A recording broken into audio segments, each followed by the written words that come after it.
तो चलिए सबसे पहले इस डिवाइस के पार्ट्स और इसके यूजेस को समझते हैं।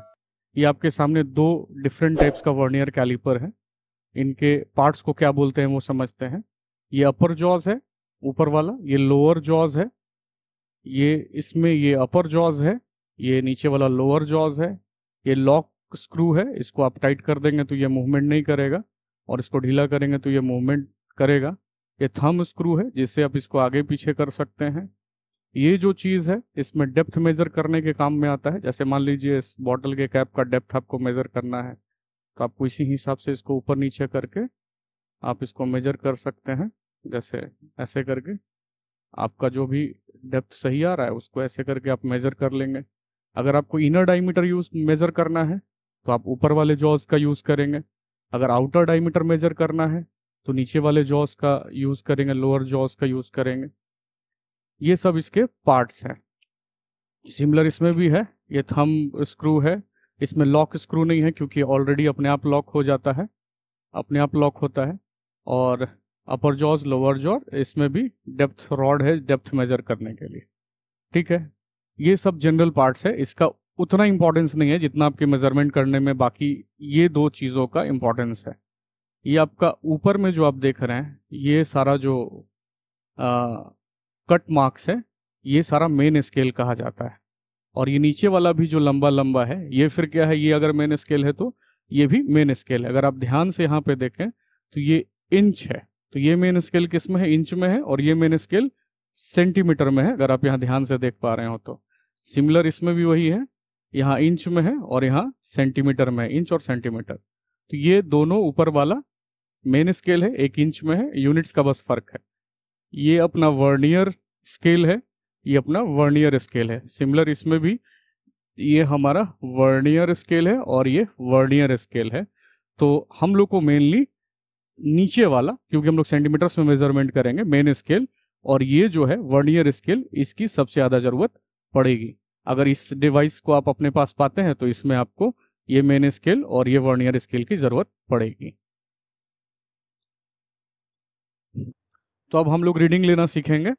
रीडिंग लेने में ये हमारा वर्नियर स्केल है, इसको हम लोग क्या किए, अगर हम लोग को सिलेंडर का डायमीटर मेज़र करना है या आप चाहें तो इसका डेप्थ या हाइट भी मेज़र कर सकते हैं। इस तरीके से इसको लॉक करके जहाँ भी इसका आ रहा है मेज़र कर सकते हैं। या फिर आपको एग्ज़ाम में हो सकता है कि ये दिया हो तो इसका डायमीटर मेज़र करना हो या इसका हाइट मेज़र करना हो तो आप ऐसे लॉक करेंगे इसको। यूजुअली इसका हाइट तब निकालना पड़ता है जब वॉल्यूम निकालना पड़ता है। तो फिलहाल हम लोग अपने आप को कॉन्सेंट्रेट करेंगे इसके डायमीटर मेज़र करने में। तो किसी भी चीज़ का मेज़रमेंट आप करते हैं तो आपको 5 मेज़रमेंट्स करना है। एक तो 5 मेज़रमेंट कैसे लेंगे, एक मेज़रमेंट ऊपर ले लिए, नीचे ले लिए, अलग अलग लोकेशंस पे ले लिए और अलग अलग लोकेशंस पे ले करके आप इसको घुमा करके रीडिंग ले लिए। तो आप बार बार एक ही चीज़ का रीडिंग लेंगे तो आपको ये दिमाग में आ सकता है कि तो सर फिर तो रीडिंग डिफरेंट क्यों होगा। रीडिंग एक्चुअली में डिफरेंट इसलिए होता है क्योंकि ये थोड़ा सा नॉन यूनिफॉर्म शेप हो ही जाता है कितना भी अच्छे से बनाया जाए। लेकिन हाँ, एक चीज़ ध्यान रखना है, कभी भी मेन स्केल रीडिंग में अंतर नहीं आएगा। अगर आप इसका अलग अलग पोजीशंस पे रीडिंग ले रहे हैं तो मेन स्केल रीडिंग में अंतर नहीं आता है, यूजुअली वर्नियर स्केल रीडिंग में अंतर आता है। मेन स्केल रीडिंग में अगर कभी अंतर आ भी गया गलती से तो बहुत माइनर होता है। इसलिए आप लोग ऐसा नहीं करिएगा कि प्रैक्टिकल करते वक्त आप मेन स्केल रीडिंग को चेंज कर दीजिएगा, क्योंकि चेंज नहीं कर रहा था तो चलो हम मेन स्केल रीडिंग चेंज कर दिए और अब तो सही हो गया। नहीं, उसमें तो फिर दिक्कत है, आप क्वेश्चन कर दिए जाएंगे कि इसमें गलती कैसे हुई, तो आपका अंतर आएगा मेन स्केल का। अब इसमें समझते हैं रीडिंग कैसे लेंगे। तो चलिए मान लीजिए इसको हम लोग यहाँ पे ऐसे फिक्स कर दिए हैं, इस एक पोजीशन पे फिक्स करके हम लोग इसको रीडिंग समझते हैं कि इसका रीडिंग कैसे लेंगे। चलिए देखते हैं। यहाँ पे ये 0 है, ये 1 है, ये 2 है, ये 3 है और ये 4 है। आपको मेनली देखना है वर्नियर के इस 0 को, जो कि आप यहाँ देख पा रहे हैं, वर्नियर के इस 0 को देखना है। वर्नियर के 0 के पहले मेन का जहां तक स्केल बढ़ा हुआ है वो हमारा रीडिंग होगा। जैसे आप वर्नियर के 0 को देख पा रहे हैं तो 0 के पहले ये देखिए, ये वाला, ये जो है यानी 2 है, 2.5 है, 2.6 होगा, 2.7, 2.7, 0 के जस्ट पहले कितना रहा, 2.7। तो 2.7 जो है इसका मेन स्केल रीडिंग होगा। अगर मान लीजिए ये लाइन लगभग कोइंसाइडिंग जैसा लगे 2.7 से, तब भी आप 2.7 ले सकते हैं, उसमें कोई समस्या नहीं है। यूजुअली ऐसा होता नहीं है, लेकिन मान लीजिए हम बात बता रहे हैं, अगर किसी भी रीडिंग से मान लीजिए 2.8 से जरा सा एक्स्ट्रा निकल जाता तो जिससे एक्स्ट्रा निकलेगा, जो पीछे शॉर्टफॉल हुआ है उसको आप ले लेंगे, वो मेन स्केल रीडिंग होगा। अब वर्नियर स्केल रीडिंग जो है, ये समझना है कि ये हमारा क्या हुआ, इसमें तो सारा है, तो इसको 0 काउंट करके 1 2 3 4 ऐसे काउंट करके आपको वर्नियर स्केल रीडिंग वो लेना है जो मेन स्केल के किसी एक लाइन के साथ स्ट्रेट लाइन में आ जा रहा है। इसको हम लोग एक इमेज के मदद से समझेंगे। तो इस तरीके से हम लोग रीडिंग लेते हैं। देखिए, जैसे किसी भी चीज़ की अब डेप्थ को मेज़र करना है तो उसको कैसे मेज़र करते हैं। अगर इसकी इंटरनल डेप्थ को मेज़र करना है, क्योंकि अगर ऐसे करेंगे तो एक्सटर्नल डेप्थ आ जाएगा, जिसमें इसका ये थिकनेस भी इंक्लूड हो जाएगा। अगर ऊपर में भी कवर रहता तो ऊपर का थिकनेस इंक्लूड हो जाता। तो एक्सटर्नल डेप्थ के लिए ऐसे मेज़र होता है। जैसे कि आप इसमें देख पा रहे हैं, ये एक्सटर्नल जो है डेप्थ या हाइट जो बोलिए इसको, वो मेज़र कर देगा। लेकिन अगर किसी का इंटरनल डेप्थ मेज़र करना है तो ये इसके अंदर कैसे जाएगा, ये कैसे भी करके नहीं हो सकता है। तो इसके लिए फिर ये है हमारे पास, जैसा कि आप यहाँ देख पा रहे हैं कि इसको हम लोग रॉड को जो है, डेप्थ रॉड जो है उसको ऐसे डालेंगे। तो डेप्थ रॉड जो है हमारा, वो पूरे अंदर में जाकर के टच कर गया है प्रॉपर। ये थोड़ा सा कर्व है तो थोड़ा इग्नोर करिएगा इसको, ये फ्लैट होता है, यूरेका कैन वगैरह दिया जाता है प्रैक्टिकल्स में। तो ये डेप्थ में जो है चला गया, ये यहाँ पूरा टच है। और यहाँ पे भी आप देख रहे हैं बाउंड्रीज पे भी, बाउंड्रीज में भी यहाँ भी हमारे यहाँ भी टच कर रहा है, यानी सही है। तो ये डेप्थ इस तरीके से लॉक हो गया परफेक्टली, तब जाकर के आप यहाँ पे सेम तरीके से रीडिंग ले लेंगे। यानी यहाँ पे सेम तरीके से रीडिंग लेने के लिए आपको मेन स्केल 0 के पहले देखना है और वर्नियर स्केल जो कोइंसाइडिंग है वो देखना है। इसको हम लोग इमेज के थ्रू डिस्कस कर लेंगे। सिमिलरली मान लीजिए एक्सटर्नल डेप्थ मेजर करना है तो आप ऐसे कर लिए, और ऐसे करने के बाद सिमिलर प्रोसेस से आप यहाँ पे मेन स्केल, जैसा कि हम लोग देख पा रहे हैं कि 5.1 या 2 हो पा रहा है, और मेन स्केल जो कोइंसाइडिंग होगा वो ले लेंगे। इसको भी हम लोग इमेज के थ्रू डिस्कस कर लेंगे। ध्यान रखिएगा, इसमें थोड़ा सा मेन स्केल समझना डिफिकल्ट हो जाता है। इसलिए डिफिकल्ट हो जाता है क्योंकि यहाँ पे ये दिख नहीं रहा होता कि इसके पीछे क्या है। हालांकि आप इसके थ्रू गेस कर सकते हैं, ये 4 है तो 4 के पहले ही होगा 3.5, तो ये दिख ही रहा है 3.6 या 3.7 कुछ होगा। जबकि इसमें थोड़ा सा सहूलियत होता है कि आप यहाँ पे देख रहे हैं कि 5 है तो 5.1, 5.2, क्योंकि इसमें ये पोर्शन ढका हुआ नहीं होता है, इसमें ढका होता है। खैर उससे कोई फर्क नहीं पड़ता, क्योंकि आप इतनी समझ से तो समझ ही सकते हैं कि 4 है तो 4 के पहले 3 पॉइंट समथिंग करके होगा। तो इस तरीके से आप रीडिंग ले लेंगे, प्रोसेस सेम है सबका। ठीक है, तो चलिए इस वीडियो में हम लोग इस रीडिंग को कैसे लेते हैं वो समझते हैं।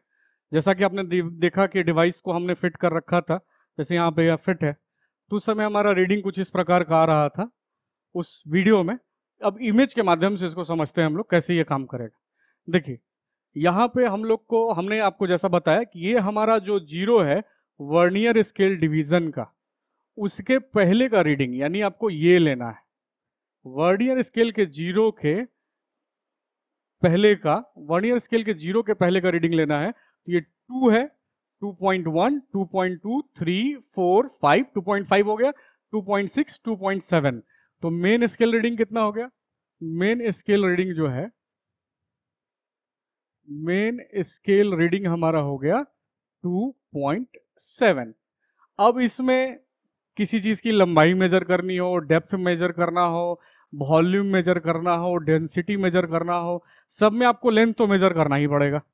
अब जैसे मान लीजिए ये पेन है, इसका ये लेंथ मेजर करना है। अगर ये सिलेंडर, इसको इमेजिन कर ले, अगर इसका आपको डायमीटर मेजर करना है तब भी वो लेंथ ही है, तो लेंथ तो आपको हर स्थिति में मेजर करना पड़ेगा। तो इसी तरीके से जो 0 है उसके पहले जो भी रीडिंग है उसको आप मेन स्केल रीडिंग में ले लेंगे। इसमें कोई मुश्किल नहीं है, ये बड़ा आसान चीज है। लेकिन वर्नियर स्केल रीडिंग कैसे लेते हैं, इसको थोड़ा ध्यान से समझने की जरूरत है। देखिए, वर्नियर स्केल रीडिंग को समझने के लिए आपको क्या करना पड़ता है, ये हमारा जो वर्नियर स्केल का ये डिवीजन है, इस पे जरा ध्यान से अगर आप देखें तो ये हमारा इसका 0 है, 0 को छोड़ दीजिए, ये 1 है, 2 है, 3 है, 4 है, 5 है, 6 है, 7 है, 8 है, 9 है, 10 है। टोटल 10 डिविजन्स है। और 10 डिविजन्स में आपका एक ऐसा कोई डिवीजन होगा, उसमें कोई एक ऐसा डिवीजन होगा जो वर्नियर का मेन स्केल के एकदम सीध में आ जाएगा। अब हो सकता है किसी बच्चे को लगे कि सर ये वाला सीध में है, किसी को लगे कि बगल वाला सीध में है। अब ये आप पे है, आप उसको जो लेंगे उसमें अगर आपने गलत ले लिया होगा तो आपका थोड़ा सा एरर रह जाएगा, अगर सही ले रहे होंगे तो सही रहेगा। तो जो एकदम सीध में हो वो आपको रीडिंग लेना है। जैसे आप यहां देख पा रहे हैं, ये तो सीध में नहीं है, ये सीध में नहीं है, ये नहीं है, ये नहीं है, ये नहीं है। इसको आप देखिए, ये एक सीध में है। इसको फिर से देखिए, यहाँ पे ये जो लाइन है ये पूरे एक सीध में आ गया है। यानी वर्नियर स्केल का जो लेंथ है और ये मेन का ये जो है, तो आपको मेन नहीं देखना है, वर्नियर देखना है। तो कौन सा वाला सीध में आया है? First, second, third, fourth, fifth. Fifth वाला जो है हमारा, फिफ्थ जो है वो हमारे सीध में आया है मेन स्केल के किसी भी एक के साथ। मेन के किसके साथ है? मेन स्केल का रीडिंग आपने ले लिया पहले 2.7, अब मेन को नहीं टच करना है। अब कौन सा नीचे वाला का ऊपर वाले के किसी एक के साथ सीधे में आ जाए वो हमारा वर्नियर स्केल रीडिंग होगा। तो यहाँ वर्नियर स्केल रीडिंग जो हमारा कितना हो गया? वो हमारा हो गया 5। किसी बच्चे को लग सकता है नहीं सर फिफ्थ नहीं है, सिक्स्थ है, आपको 6 लगता है तो वहां 6 ले लीजिए, इसी का तो सारा खेल है। किसी को 6 लग सकता है, यही अगले टाइम में आप मेजरमेंट करेंगे तो हो सकता है 7th कोइंसाइड कर जाए, 4th कोइंसाइड कर जाए, 3rd कोइंसाइड कर जाए, कोई भी कोइंसाइड कर सकता है। तो जो भी कोइंसाइड करेगा उसको आप यहाँ VSR में लिखेंगे। और हमने आपको पहले भी बताया कि main scale division usually change नहीं करता है, मतलब एकदम डिफिकल्ट है वो चेंज करना, क्योंकि मेन वैल्यू बदल जाएगा। तब आपको बदलेगा यही 3, 4, 5 यही सब कुछ होता रहेगा, 7, 8, 9 कुछ होगा। फिलहाल हमारा यहाँ पे कितना आ रहा है? 5 main scale vernier scale division जो है हमारा कोइंसाइड कर रहा है, तो हम लोग 5 लिख लिए। अब एग्जाम में ऐसा कुछ टेबल बना रहेगा, अलग अलग तरीके से टेबल्स बने होते हैं।